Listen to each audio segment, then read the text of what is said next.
We are continuing to make sweet cider this morning here in Bristol. What you're looking at is the machine that, and forgive me if I say this wrong, Greg, crushes up the apples and gets them into juice. That's basically it, yes. Good thing I have the president of the company, Greg Graham, with me. Thanks so much for having us today. Thank you for coming. You have the best job. It's pretty neat. It's so fun. Okay, so we watched the apples get crushed up earlier this morning. Yes. So what are we doing now? Well, now we've sent some of the juice through our ultraviolet machine. Okay. We don't pasteurize our juice. We use ultraviolet to clean, make sure it's safe to drink. And from here it goes up to the bottler, and now we're going to wash a couple of jugs and fill them up. Okay, I'll follow your lead then. Okay, just take a jug. All right. Dip it in the water here with the sterilant. Rinse it around. Dump it out. And the sterilant doesn't alter the taste of the juice or anything? No, it's just to make sure the bottles are clean. Okay. Then stick them on there. Anyone? Anyone you want. Okay. Grab it. Also hold it, push up with your hand. Okay. There you go. Now set it down gently. There you go. It'll start filling up. The juice is light colored right now, but that's because just like an apple, when you first cut into it, it's white, but after a little while it turns brown. The juice will start off quite clear and will darken up in about 10 minutes. In 10 minutes? Yes.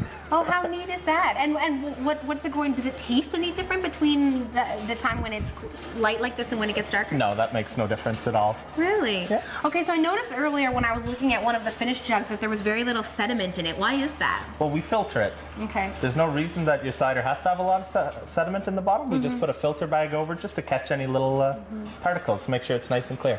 Perfect.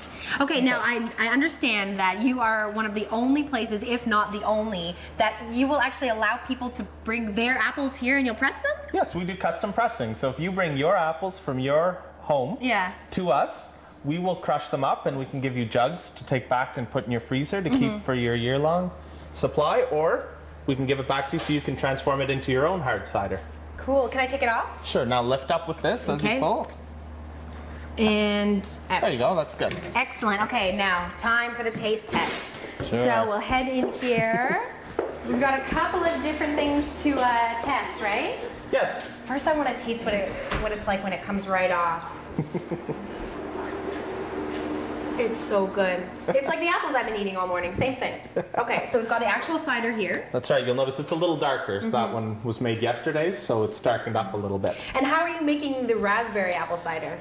We just use raspberries. We've got a bunch of raspberries at the farm, so one day we decided to try mixing that in, and it gives a bit more of a tart flavor. Okay. And now, last but not least, the hard cider. How do you take what we were just pressing and transform it into a wine? Sure. Well, I can't tell you everything. That's our secret. Oh. But we send it into large 600-liter vats. We clarify it. We add the yeast. We ferment it.